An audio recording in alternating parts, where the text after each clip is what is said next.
السلام علیکم ورحمۃ اللہ وبرکاتہ۔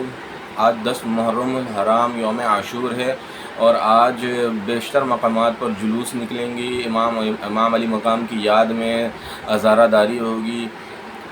ماتم وغیرہ ہوں گی، افسوس کیا جائے گا، رویا جائے گا۔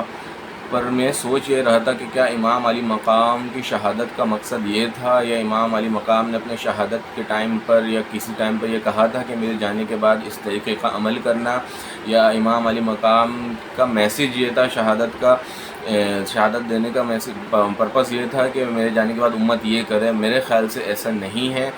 اور جو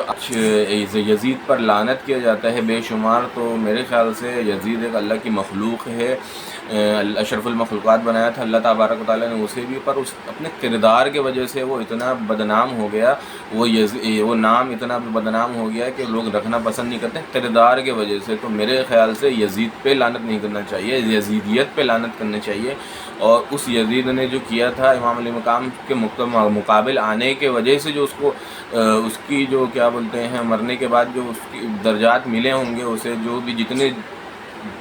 آخری درجے کے جہنم میں کیا ہوگا، تو اب اس کے بعد ہم بھلے کروڑوں سال تک اس پہ لعنت کرتے رہیں تو اس کے درجے اور نیچے نہیں جائیں گے ہمارے لعنت کرنے سے۔ اس امام علی مقام سے ٹکرانے کے بعد اس کے درجات جتنے نیچے جانے تھے چلے گئے۔ تو میرے خیال سے یہ عمل کرنا بے معنی ہے، اور اگر ہم سمجھتے ہیں بالخصوص اہل تشیع حضرات کی اس عمل کرنے سے ہمیں ثواب ملے گا یا ہم حسینی کہلا رہے ہیں، تو میرے خیال سے یہ عمل بھی حسینی کہلانے والا نہیں ہے۔ کہ امام علی مقام کی شہادت کے بعد کوفیوں نے یہ عمل کیا تھا کہ وہ گڑگڑا رہے تھے، افسوس کر رہے تھے، رو رہے تھے، تو ہم کوفیوں والا عمل کر رہے ہیں، معذرت کے ساتھ حسینی والا عمل نہیں کر رہے ہیں۔ امام علی مقام کا مقصد یہ تھا یزید سے ٹکرانے کا، کوفیوں نے انہیں ریکویسٹ کر کے بلایا تھا کہ ہمارے ساتھ غلط ہو رہا ہے، ناجائز ہو رہا ہے، تو اس حق کو دلانے کے لیے امام علی مقام یزید کے اس وقت کی ریاست کے خلاف بغاوت کر کے کھڑے ہو گئے تھے جنگ کے لیے۔ تو میرے خیال سے آج کے جو حسینیت والے ہیں، حسین کو ماننے والے ہیں، اہل بیت کے ماننے والے ہیں، جو چیلنج کرتے ہیں کہ ہم اہل بیت کے پیروکار ہیں، تو ان کو فالو کرتے ہوئے میرے خیال سے تو حسینیت پہ عمل کرنے والا آج کے دور کے جو یزید ہے اس کے خلاف کھڑا ہوگا، نہ کہ 1400 سال پرانے والے یزید کے ان کے کردار کشی کر کے سوچ رہے ہم ثواب کما رہے ہیں، یا امام علی مقام کے کردار کو اجاگر کر کے سوچ رہے ہم ثواب کما رہے ہیں، نیک کام کر رہے ہیں۔ تو میرے خیال سے اس امام علی مقام کی شہادت کا مقصد یہ نہیں تھا، شہادت کا مقصد یہی تھا کہ جس دور میں بھی یزید ہو، اس یزید کردار والا، اس کردار کا بندہ ہو یزیدیت والا، تو اس دور میں آپ حسینی بن کے کھڑے ہو جائیں، جان دینے کو تیار ہو جائیں۔ تو تمام علماء کرام بالخصوص اہل تشیع علماء کرام سے گزارش کروں گا کہ حسینیت کے پرپس کو سمجھے، اور عوام کو اور اہل سنت کے علماء کرام سے مذاکرات کر کے ایک ٹیم تیار کریں کہ جو آج کے دور کے یزیدیت کے خلاف کھڑا ہو سکے۔ آج کے عوام کو بھی پانی نہیں میسر ہے،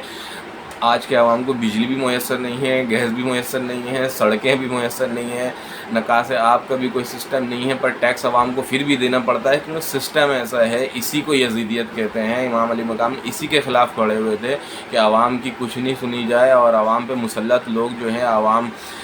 کے خلاف زبر کرتے رہیں، تو اسی کے خلاف امام علی مقام کھڑے ہوئے۔ تو میرے خیال سے یہ عاشور تو گزر چکا ہے۔ اہل تشیع علماء کرام سے میری گزارش ہے کہ اہل سنت علماء کرام سے مذاکرات کر کے اگلے سال 9ویں 10ویں دوبارہ چھٹی آئے گی، تب تک علماء کرام مذاکرات کر کے کچھ ایسا لایا عمل طے کریں کہ اگلے سال 9-10 محرم الحرام کو لوگوں کو بغاوت کے لیے اجاگر کریں، خود بھی تیار ہوں، اور یہ جو سسٹم ہماری یزیدیت والا چل رہا ہے اس کے خلاف نکلیں۔ اگر پورے پاکستان کا 25% عوام بھی نکل گیا تو میرے خیال سے یہ یزیدیت تو ختم ہو جائے گی اور حسینیت فتح پا جائے گی، اگر علماء کرام یہ چاہیں تو۔ اگر علماء کرام یہ سوچتے ہیں کہ نہیں ریاست کے خلاف نہیں جاتے، تو امام علی مقام کی ریاست کے خلاف ہی کہتے ہیں، ناحق جہاں ہو وہاں نکلنا پڑتا ہے۔ میری بات کسی کو ناگوار گزرے تو معافی چاہتا ہوں، اگر میری بات اچھی لگی تو اسے زیادہ سے زیادہ آگے شیئر کریں۔ اللہ حافظ۔